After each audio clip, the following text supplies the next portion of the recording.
በህይወታችሁ የሚፈጸሙ 5 ትንቢቶች በዚህ በ2018 በኢትዮጵያ ሆኑ ከኢትዮጵያ ውጭ ሆኑ የትም ቦታ ያላችሁ ሰዎች አሁን የኔ የማወራ የሰማችሁ ያላችሁ ሁላችሁ በዚህ ዓመት 5 ጉዳይ የግድ በህይወት ይሆናል።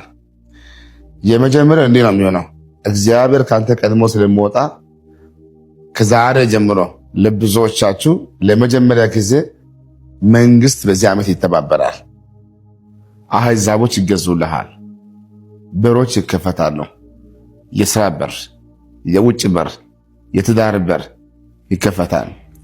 ተደብቆ ያለ ተሰውሮ ያለው በማንም ያልተነካካ አፍ ያለው ስልጣን ያለው ዘመድ ያለው ጓደኛ ያለው የትኛን ቀልጠፋ በማንም እጅ ያልገባ እግዚአብሔር ለአንተ ብቻ ያዘጋጀው ተደብቆ ያለው ተሰውሮ ያለው ልዩ በረከት እግዚአብሔር ወደ እጅ ያስገባል።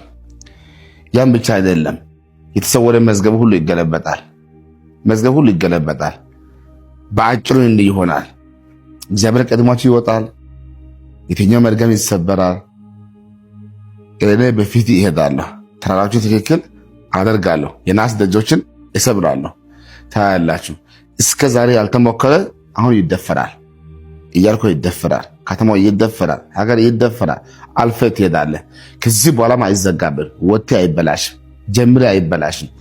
በህይወታችሁ ለብዙዎቻችሁ ምርጥ ዓመት ይሄ ዓመት ይሆናል። አሁን እኮ በአንተ እይታ እኮ እየከበደ መጣ አይደለም፣ እየከበደ መጣ አይደለም። እኔ ዛሬ ጸልያለሁ። ከዚህ ቃል በኋላ ነገር ሁሉ ይገጣጠማል፣ ደግሞ ይገናኛል፣ ሁሉ ሰላም ይሆናል፣ ፍጻሜ አይበላሽም። እኔ የማወራው አንድ ነገር አለ። አንተ የፈራው አንተ የሰጋው ይህ ዓመት የክብር ዓመት ይሆናል። ይስሐቅን በዚህ ዓመት ዘራ፣ 100 እጥፍ አጨደ።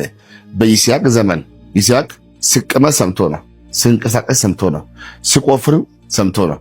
እሱ የቆፍረው ጉድጓድ ማንም አልቻለም፣ አይደፈንም። በጠላት አይደፈንም፣ በወዳጅ አይደፈንም፣ በሟርተኛ አይደፈንም። በማንም የማይዘጋ በር ተከፈተ፣ ምንጭ ተከፈተ ለይስሐቅ። ዘርቶ እንኳን ብዙ በረከት። ዩሪያ አያስፈልግም፣ ማዳበሪያ አያስፈልግም። በቃል ነው የምንቀሳቀሰው፣ ማንም አይችልም።